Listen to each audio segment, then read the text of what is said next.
Hey everyone, I noticed a lot of you who are watching and enjoying the content aren't subscribed yet. If you love spine-chilling stories, creepy encounters, and unexplained mysteries, make sure to hit that subscribe button and turn on the notification bell so you never miss out on the next terrifying upload. It really helps the channel grow and lets me keep bringing you more of the content you love.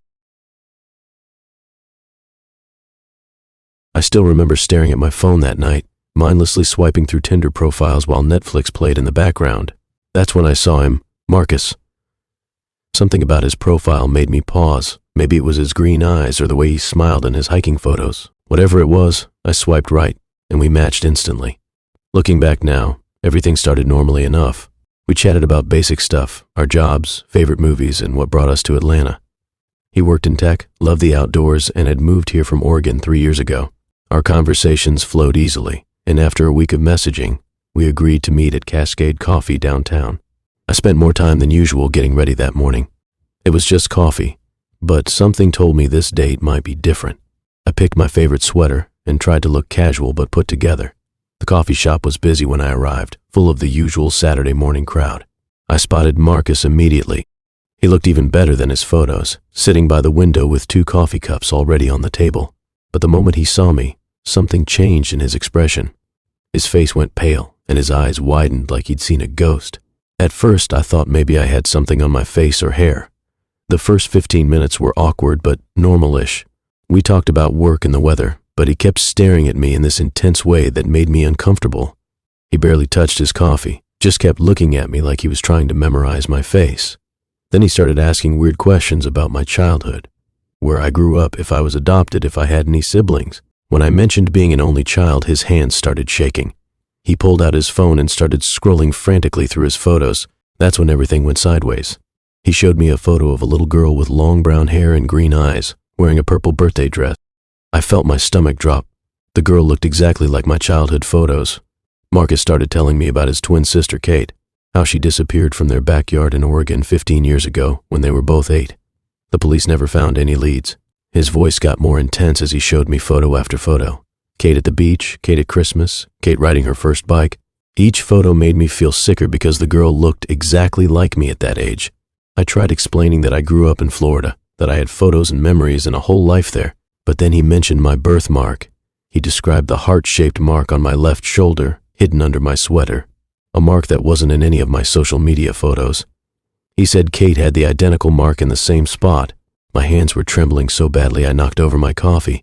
While I was cleaning it up, Marcus pulled out more photos, recent age progression images of what Kate might look like now. The resemblance was undeniable. Same nose, same chin, even the same tiny scar above my eyebrow from when I fell off my bike as a kid. The way he looked at me changed. He stopped calling me by my name and started calling me Kate. He talked about their parents, their childhood home, memories we supposedly shared. With each word, his voice got more desperate. He reached across the table and grabbed my hand, saying he'd finally found me, that he could take me home now. I pulled away and stood up, but he followed me.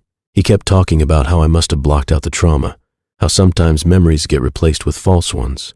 He had answers for everything, why I remembered Florida, why I had different parents, why I didn't remember him. According to Marcus, it was all part of my brain protecting itself from whatever happened the day I disappeared. When I tried to leave, he grabbed my wrist. Not hard enough to hurt, but firm enough to terrify me. The look in his eyes wasn't angry or cruel. It was desperate and convinced. That somehow made it worse. He truly believed I was his sister. I managed to break free and ran out of the coffee shop. My hands shook so badly I could barely get my key in my car door. As I drove home, my phone kept buzzing with messages from him. He'd found my Instagram, my Facebook, everything.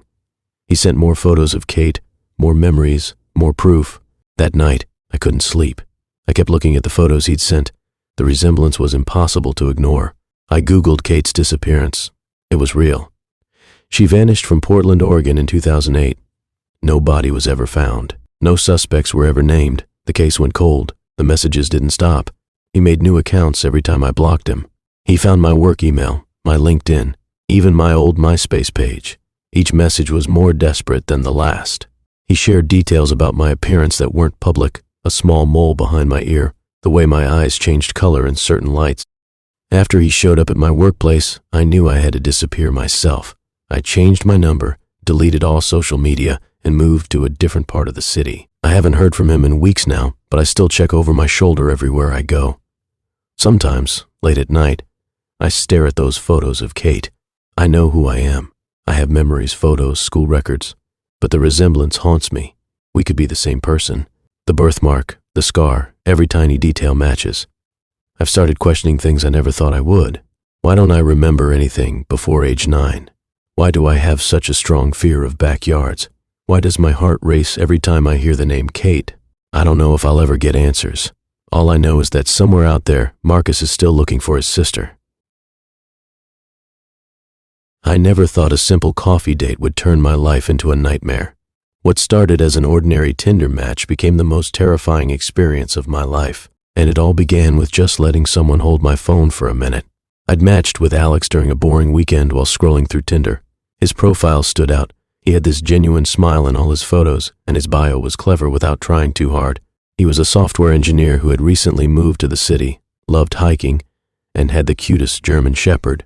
After matching, we spent a week texting about everything from our favorite hiking trails to the best coffee spots in the city. We decided to meet at this trendy coffee shop downtown that I'd been wanting to try. I remember being nervous that morning, changing my outfit 3 times and arriving 10 minutes early. When he walked in, I felt relief wash over me. He looked exactly like his photos, maybe even better in person. He wore a blue button-down shirt that looked crisp and professional, and he had this warm energy about him. The first hour flew by as we talked about our jobs and shared stories. He was attentive, asking thoughtful questions and sharing interesting details about his work in tech. I felt completely at ease, which wasn't common for me on first dates. When my cat Milo came up in conversation, I mentioned this hilarious video I'd taken the day before of him chasing his tail and falling off my bed. That's when everything changed, though I wouldn't realize it until later. Alex seemed really interested in seeing the video, so I pulled out my phone. When I couldn't hold it at an angle where we could both see clearly, he asked if he could hold it. Without hesitation, I handed it over. Looking back, I remember him tapping around more than necessary, but I was too busy explaining the video and laughing to really notice. We ended up extending our coffee date into dinner at a nearby Thai place. Throughout the meal, he was the perfect date, splitting appetizers, asking about my family, and making me laugh with stories about his dog. We hugged goodbye, and I went home thinking I'd had one of my best first dates ever. The next day, my phone started acting weird. At first, it was just little things, my battery draining faster than usual, apps opening randomly when I wasn't touching the screen. I Googled it and figured it was just a glitch or maybe time for an update. But then things got stranger. I was having lunch with my friend Sarah at this small cafe when Alex walked in. He acted surprised to see me, saying he was in the area for a meeting. 2 days later, he showed up at the grocery store while I was shopping. Again, he had an excuse about living nearby, though I distinctly remembered him saying he lived on the other side of town. The third time it happened, I was at a bookstore browsing, and there he was, claiming he'd been meaning to check out this location. My phone kept acting increasingly strange. Sometimes I'd hear the camera click sound when I wasn't taking photos. The battery would get hot for no reason, and my data usage was through the roof despite me barely using any apps. One night, my screen lit up on its own, showing my location settings were on, even though I always kept them off. After the 4th coincidental run-in with Alex at my favorite coffee shop, I started feeling scared. I called my roommate Emma, who works in cybersecurity. She came home early that day and spent an hour checking my phone. Her face got more serious as she dug deeper into my settings. She found hidden software running in the background, a sophisticated tracking app that was sharing my real-time location, accessing my camera, microphone, and even my text messages. The realization hit me like a truck. All those random encounters weren't random at all. He had been following me, watching me, knowing exactly where I'd be and when. Those times my phone lit up, he was probably accessing my camera.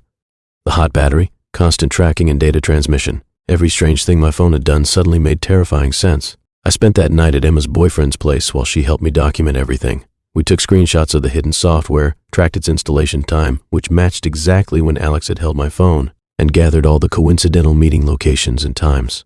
The next morning, we went straight to the police station. The police took it seriously, especially when Emma explained the technical details of the tracking software. They said they'd dealt with similar cases and took down all our evidence. They advised me to completely factory reset my phone, change all my passwords, and enable 2-factor authentication on everything. For the next few weeks, my life became a paranoid routine. I changed my daily schedule, took different routes to work, and barely posted on social media. Every time I saw someone who looked like Alex, my heart would race. I kept checking over my shoulder everywhere I went. Emma installed security apps on my phone and taught me how to check for any suspicious software. The police investigation moved slowly. They brought Alex in for questioning, and while he denied everything, the technical evidence was hard to dispute. They found the tracking software on his computer along with stored data from my phone. A restraining order was filed, and he was charged with stalking and unauthorized electronic surveillance. I deleted my Tinder account and took a break from dating altogether. Even now, months later, I still get anxious when someone asks to see my phone. The thought that someone could seem so perfect and normal while being capable of such calculated invasion of privacy terrifies me. The last I heard, Alex had moved out of state while awaiting his court date. Sometimes I catch myself wondering how many other women he might have done this to, or how many other seemingly perfect dates are actually predators in disguise.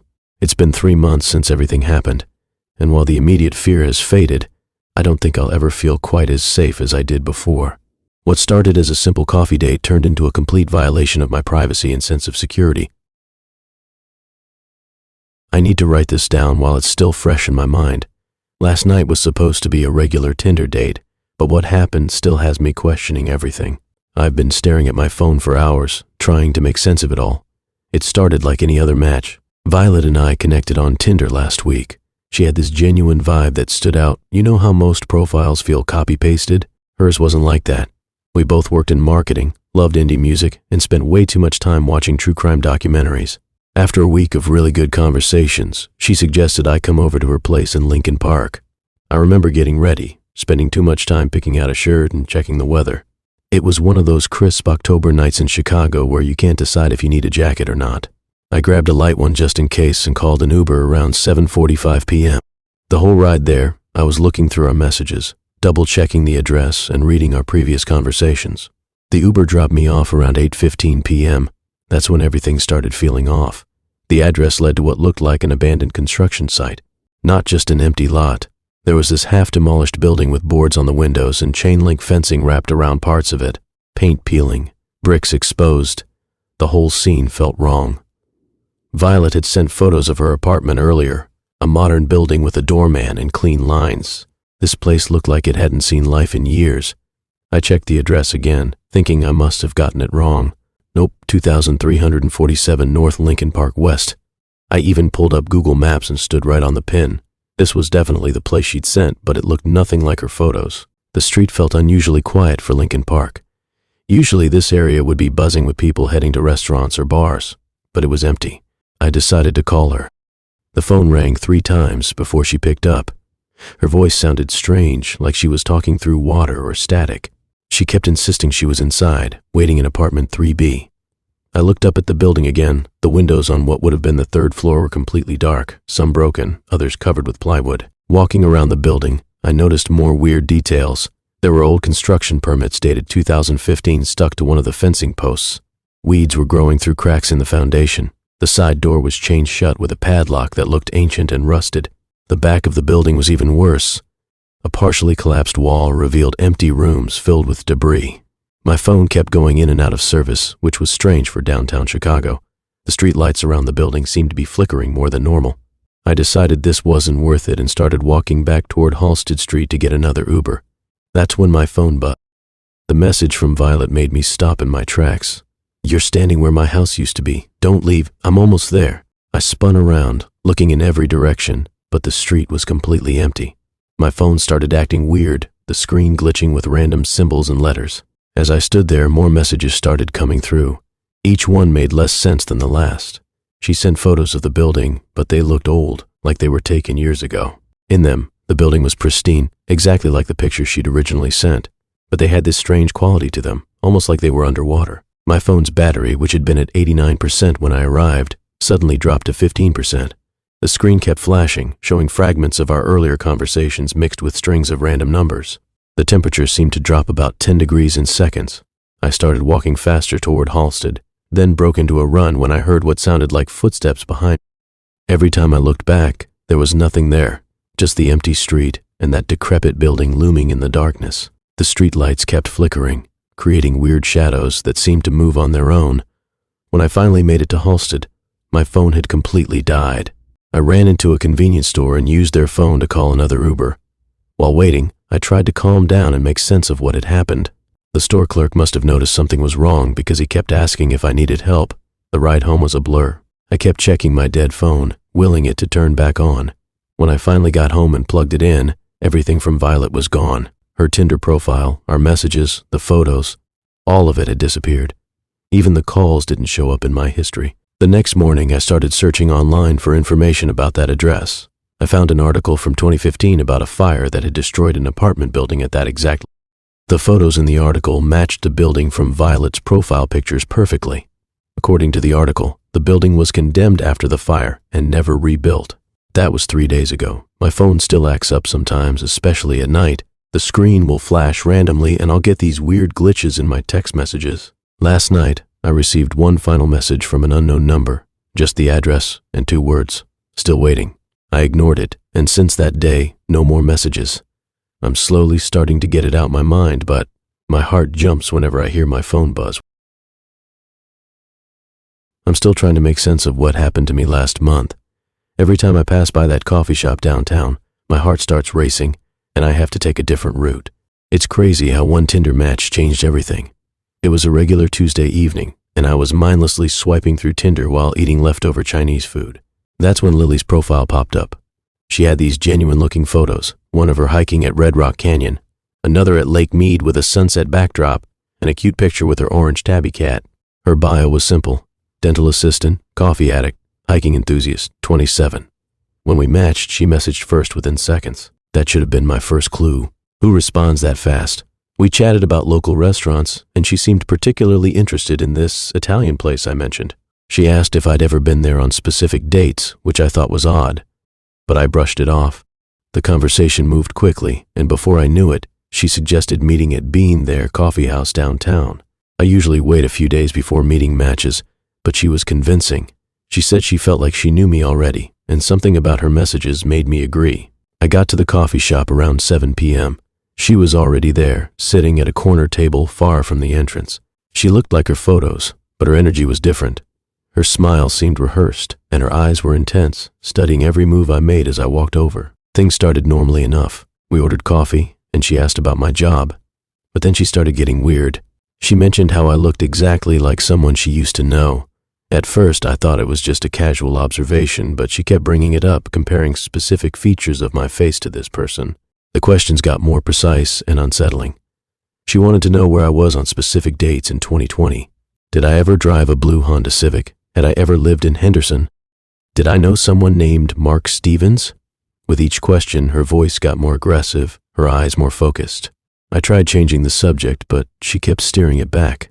She started telling me about things this other person had done, how he'd betrayed her trust, disappeared without explanation, took something valuable from her family. The whole time she stared at me like she was trying to make me confess to something. My coffee was getting cold, and I was getting increasingly uncomfortable. The coffee shop was emptying out, and the barista was busy cleaning up. Lily kept leaning closer, her voice getting lower but more intense. She started describing events from 3 years ago in vivid detail, insisting I was there. When I checked my phone and made up an excuse about an early meeting, everything changed. Her hand shot across the table and grabbed my wrist. Her nails dug into my skin as she told me she'd been waiting months to find. The look in her eyes wasn't angry, it was almost triumphant. I pulled away and rushed out, knocking my chair over in the process. The barista looked up, but I didn't stop to explain. In my car, my hands were shaking so badly I could barely get the key in the ignition. I took a maze of random turns through downtown, convinced she was following me. That night got even worse. She found every single one of my social media accounts. My phone kept buzzing with notifications, Facebook messages, Instagram DMs, even LinkedIn requests. She sent emails to my work address, which wasn't even public. Each message was more disturbing than the last. Some messages were pleading, asking why I was pretending not to remember her. Others were threatening, detailing things she planned to do when she found me again. She sent photos of places we'd supposedly been together, events we'd allegedly attended. She had dates, locations, specific details of conversations that never happened. I spent hours blocking her accounts, but new ones kept appearing. She made fake profiles with my photos, telling stories about me to mutual connections. The messages got darker, more delusional. She described memories we never shared, promises I never made, betrayals I never committed. The harassment continued for 2 weeks. I changed my phone number, locked down all my social media, and warned my workplace about potential security issues. She somehow found my sister's Instagram and sent her messages about our shared past. Then, as suddenly as it started, everything stopped. The last thing I saw was a post on one of her fake accounts, a photo of Bean There Coffee House taken from across the street, timestamped 3 a.m. After that, silence. It's been a month now. I deleted Tinder and can't imagine ever using dating apps again. Sometimes when I'm driving home late, I still check my rearview mirror, half expecting to see her car. I don't know if she finally realized I wasn't who she thought I was, or if she found someone else to fixate on. I haven't slept properly since my Tinder date. I've always been skeptical about Tinder horror stories, thinking they were just urban legends to scare people. Now I know better.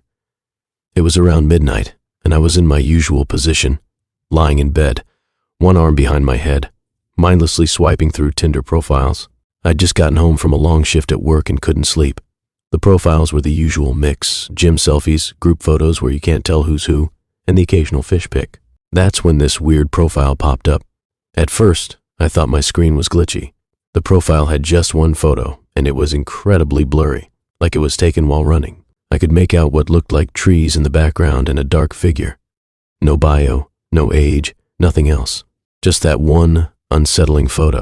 I hovered over it for a while, my thumb wavering between left and right. Something about it seemed off, but my curiosity got the better of me. I swiped right. The match was instant. Before I could even process what happened, a message notification popped up. The message made my blood run cold. They weren't expecting me to choose them, saying I wasn't supposed to. I stared at my phone, trying to make sense of it. Was this some kind of joke? A weird pickup line? I put my phone down and got up to get some water, my throat suddenly dry. My apartment was dead quiet, except for the hum of my refrigerator. When I got back to my room, my phone screen was lit up with an email notification. The sender's address was a jumble of numbers and letters. My hands were trembling as I opened it. There was a video attachment. I clicked play, and my stomach lurched. The video showed me, from minutes ago, lying in my bed, swiping on Tinder. The footage was clearly taken from outside my second-floor bedroom window. I could see my blue bedspread, the light from my phone illuminating my face, even the small movements I made while swiping. The video was steady, like it was taken with a good camera, or maybe even a drone. I jumped up and ran to my window. The curtains were wide open. I always forget to close them. Outside was pitch black. The street light that usually lit up this side of the house had burnt out earlier that week. The trees in my backyard swayed in the wind, creating moving shadows that could hide anything or anyone. I spent the next few hours pressed against my bedroom wall, as far from the window as possible. Every creak and rustle made me jump. I kept checking my phone, but there were no more messages or emails. When the sun finally came up, I looked outside. Nothing seemed out of place, but then I noticed something that made my skin crawl. There were footprints in the dewy grass below my window. The police weren't much help. They took my statement and looked around, but said there wasn't much they could do without more information. They suggested it might be a prank, maybe someone I know. But how would anyone know I'd swipe right on that specific profile at that exact moment? Over the next few days, strange things started happening. My back gate would be open when I was sure I'd locked it.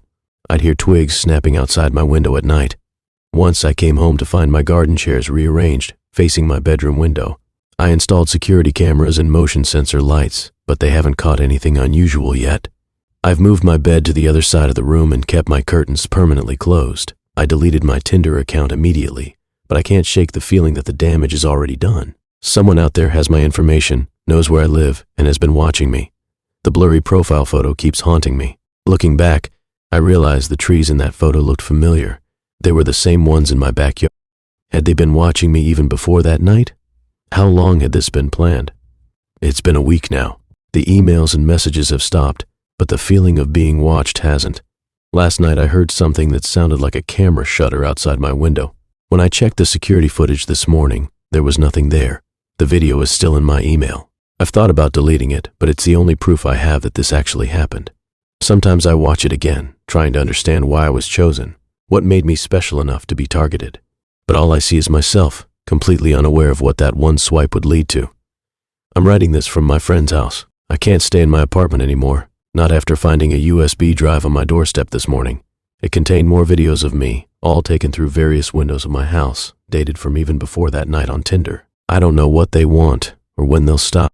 All I know is that a single swipe changed everything, and now I'm not sure I'll ever feel safe again. What I'm about to share happened just last month, and I still get chills thinking about it. It started normally enough. I matched with Sarah on a regular Tuesday evening. Her profile showed a blonde woman in her mid-20s with bright blue eyes and an infectious smile. She had photos of herself hiking, at coffee shops, and hanging out with what looked like close friends. Her bio said she was a nurse who had recently moved to the city for work at Memorial Hospital. The first few days of messaging were completely normal. We talked about our favorite spots in the city, and she seemed particularly interested in my recommendations for local restaurants. Looking back, I should have noticed how she kept steering our conversations toward my daily routines, asking which gym I went to, where I liked to grab my morning coffee, and what parks I preferred for walking my dog. After about a week, things started getting slightly odd. She'd disappear for hours, then suddenly flood my phone with messages asking detailed questions about my schedule and neighborhood. When I suggested meeting up for coffee, she'd always have an excuse: a night shift, a family emergency, a friend in crisis. Then she'd quickly change the subject and ask more questions about my daily life. 2 weeks into our chats, the messages got more intense. She'd reference things I hadn't told her, like my morning running route or my favorite checkout clerk at the local grocery store. When I asked how she knew these details, she'd brush it off with vague responses about lucky guesses or just being observant. I decided to stop responding. The whole thing felt off, and I wasn't interested in pursuing anything further. She sent several messages over the next few days, each one getting progressively more desperate. The last one simply said, "I see you." I unmatched her profile and tried to put the whole thing behind. Then came that night. I was up late, binge-watching a new series, sprawled on my couch around 2 a.m. My apartment was dark except for the TV's glow, and rain was pattering against the windows. At first, I thought the tapping sound was just the rain, but it had a distinct rhythm. Tap, tap, tap. Pause. Tap, tap, tap. The sound was coming from my bedroom window, my third-floor bedroom window. I muted the TV and listened, trying to convince myself it was just a tree branch, even though I knew there weren't any trees near that side of the building. The tapping continued, more insistent now. When I finally gathered the courage to check, my blood ran cold. There was Sarah, somehow balanced on my narrow window ledge, 3 stories up. The street light behind her cast strange shadows across her face, making her features look distorted and wrong. Her smile was wide, too wide, and she was pressing something against the glass. It took me a moment to process what I was seeing. It was a photograph of me from earlier that day, walking my dog in the small park near my office. I had never posted that photo anywhere. She must have been following me. I scrambled for my phone, my hands shaking so badly I could barely grip it. When I looked back up, ready to call, she was gone. I rushed to the window, but there was no sign of her below, just empty streets glistening with rain. The police arrived 20 minutes later, but they were skeptical. They pointed out that accessing my window would be nearly impossible, and the ledge was barely 4 inches wide. They took a report, but I could tell they thought I was either drunk or hallucinating. The next morning, I discovered an envelope taped to my front door. Inside were dozens of photos. Me getting coffee, leaving work, shopping for groceries, meeting friends for dinner. All candid shots, all taken without my knowledge. Some were from weeks ago, others from just days before. The most disturbing one showed me asleep on my couch, clearly taken through my living room window. I filed another police report and stayed with my brother for 3 weeks. I tried to find Sarah's profile again to show the authorities, but it had vanished completely. The hospital had no record of a new nurse matching her description. The friends from her photos couldn't be found on social media. It was like she never existed. Eventually, I had to return to my apartment. I installed security cameras, changed my locks, and got better window locks. For weeks, I jumped at every sound and shadow. I deleted all my dating apps and changed my entire routine. The photos in that night at my window were the last I ever saw of Sarah, if that was even her real name.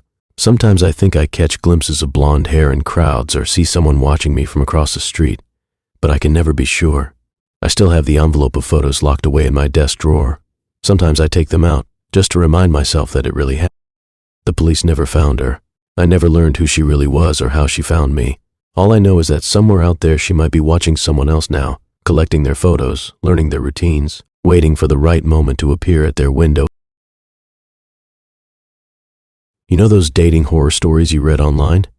I always thought they were exaggerated until I lived through one myself. It started on a regular Tuesday evening.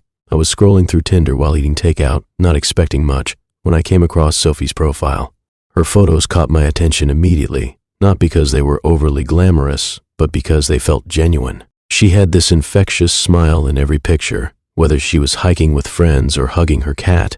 Her bio was witty, talking about her obsession with true crime podcasts and her quest to find the perfect cappuccino. We matched, and within minutes, she messaged me first, something about my photo at the Grand Canyon and how she'd always wanted to go there. The conversation flowed naturally from there. We talked about everything from our favorite Netflix shows to our most embarrassing college stories. After 3 days of constant messaging, we decided to meet at this trendy cafe downtown. I remember getting there early, feeling those typical first date jitters. When she walked in, wearing a yellow sundress and carrying a worn leather bag, she looked exactly like her photos. No catfishing here. She ordered an iced latte with way too many specifications, and we ended up talking for almost 4 hours. The cafe staff probably hated us for occupying the table for so long, but we couldn't help it. Sophie was exactly as she seemed online. Bubbly, engaging, and genuinely interested in everything I had to say. She told me about her work as a graphic designer, showing me some of her projects on her iPad. She had this way of getting excited about small details, like the specific shade of blue she used for a client's logo. We discovered we both grew up in small towns, both had older sisters, and both secretly loved cheesy 80 seconds movies. By the end of the date, planning a second meetup felt natural. We decided on a Sunday afternoon walk in the park, followed by dinner at an Italian restaurant she recommended. The weather was perfect, and I was actually looking forward to a date for once.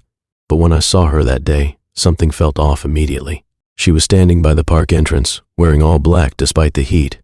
Her posture was different, rigid, almost defensive. When I got closer, I noticed her eyes. That warmth I remembered was gone, replaced by this vacant stare that made me want to step back. Her face seemed harder somehow, like someone had chiseled away all the softness from our first meeting. During our walk, she barely spoke. The silence was heavy, interrupted only by the sound of her boots on the pavement. I tried bringing up things we'd discussed before, a project she was working on, her cat's latest antics, anything to get that same energy from our first date. She responded with short, clipped answers, or just nodded. Several times I caught her staring at people passing by with an intensity that made me uncomfortable. The restaurant was worse. She kept scanning the room like she was expecting someone to jump out at us. Her hands trembled slightly as she held her water glass, and she barely touched her food. Every few minutes, she'd check her phone, type something rapidly, then set it face down on the table. When I asked if everything was okay, she just stared at me for an uncomfortably long time before looking away. About halfway through the meal, she started mumbling under her breath. I couldn't make out the words, but her expression kept shifting between blank and almost hostile. When the waiter approached our table, she jumped so violently she knocked over her water glass. That's when I noticed the strange symbols she'd been drawing on her napkin, circles within circles, with numbers written around the edges. Worried about her state of mind, I offered to drive her home. The car ride was silent except for the sound of her fingernails tapping against her phone screen. When we reached her apartment building, she turned to look at me. The expression on her face made my skin crawl. It wasn't just empty anymore. There was something predatory about it, something calculating. Without saying goodbye, she got out of the car. Moments later, my phone buzzed with a text from her. The message was a jumbled mix of numbers and symbols, similar to what she'd drawn on the napkin, ending with the words, "You shouldn't have met the real me." I blocked her number immediately and deleted Tinder that night. For several weeks, I kept seeing glimpses of someone in black watching me from a distance, but I was never sure if it was really her or just my imagination running wild. Eventually, the sighting stopped, but I still think about that second date sometimes. Last week, I drove past the cafe where we first met. It was closed down, with paper covering the windows. There was a single yellow sundress hanging in the window, swaying slightly despite there being no... I don't know what happened to Sophie or who she really was. Maybe she was dealing with something I couldn't understand, or maybe the person I met first was never real to begin with. Either way, I've learned that sometimes people aren't who they seem to be, and some questions are better left unanswered.